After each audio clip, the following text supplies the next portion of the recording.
మాజీ మంత్రి హరీష్ రావు మాట్లాడుతున్నారు. లైవ్ చూద్దాం. హైదరాబాద్ సెక్రటరియట్ లో కూర్చున్నాడు కదా, రుణమాఫీ అయినాదే మన ఊర్లో డప్పూర్లా, రుణమాఫీ అయినాదే, రైతు బంధు పడ్డాదే. మరి బతుకమ్మ చీరలు వచ్చినాయా? తులం బంగారం వచ్చిందా? చెప్పలే తులం బంగారం అంటే.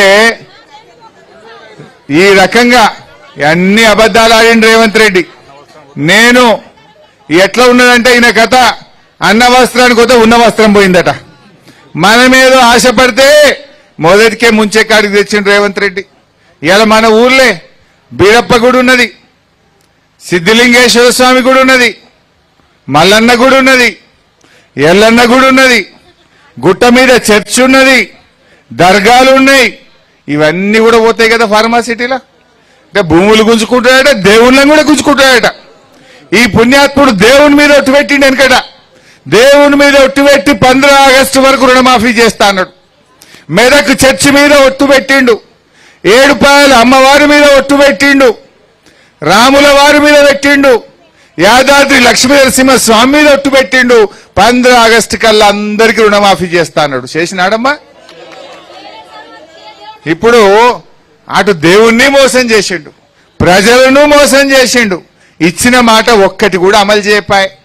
అక్క చెల్లెళ్లకు నెలకు 2500 వేస్తా అన్నాడు, అవి వడకపాయ్.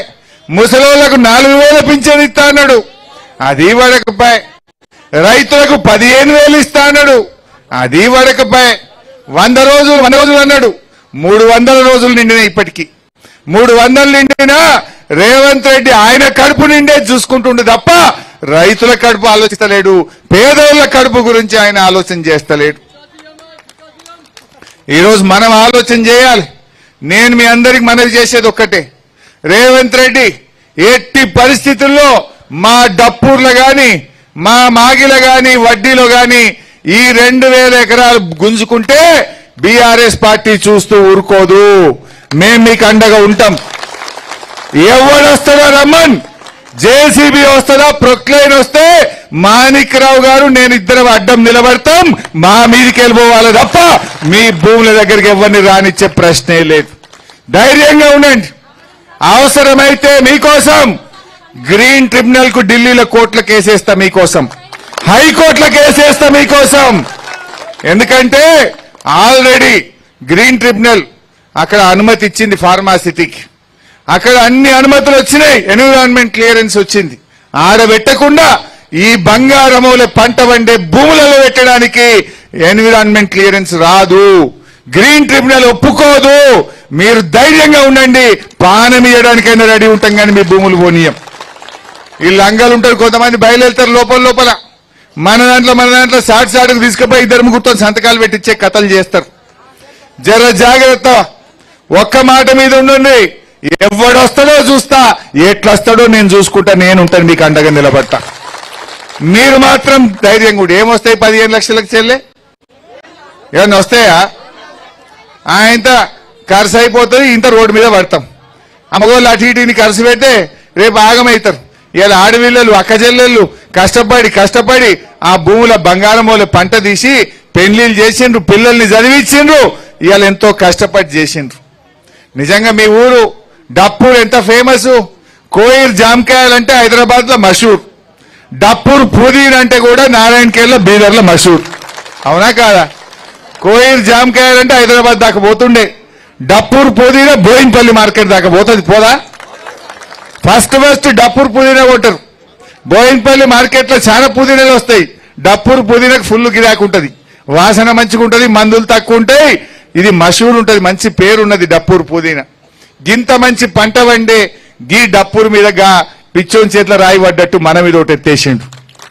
ఈయనకు మనం బుద్ధి చెప్పాలి. మీరేం భయపడకండి, మేముంటాం. ఎందుకంటే ఈరోజు అడుగుతున్న రేవంత్ రెడ్డి గారు, ఆడ 15,000 ఎకరాలు ఉన్నది కదా, నువ్వు మొన్న హైకోర్టుకు చెప్పినావు కదా, ఈయన్నే పెడతా ఫార్మాసిటీ అని చెప్పినావు కదా, మరి ఆడబెట్టినాక మళ్ళా మా డప్పూర్ భూములు నీకు ఎందుకు అని నేను అడుగుతా ఉన్నా. ఆడ పెడతాను, నువ్వు హైకోర్టుకు మొన్ననే కాగితం రాసిచ్చినావు. నువ్వు హుషారు చేయకు. ఆడ 15,000 5,000 ఫార్మాసిటీ పెడతా, 10,000 బ్రోకర్ పని చేస్తా, రియల్ ఎస్టేట్ వ్యాపారం చేస్తా, భూములు అమ్ముకొని సంపాదిస్తా అనే పని చేస్తే మేము ఊకోం.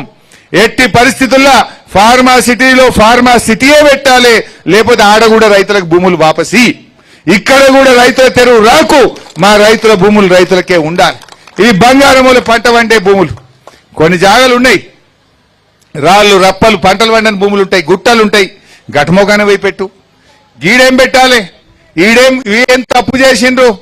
ఇందిరమ్మ రాజ్యం అంటే భూములు గుంజుకోవడమా? ఈడేదో గరీబోళ్ళ భూములున్నాయి, పేదోళ్ళ భూములున్నాయి, అసైన్డ్ భూములున్నాయని ఇటు మోకాన మోపోయినావు.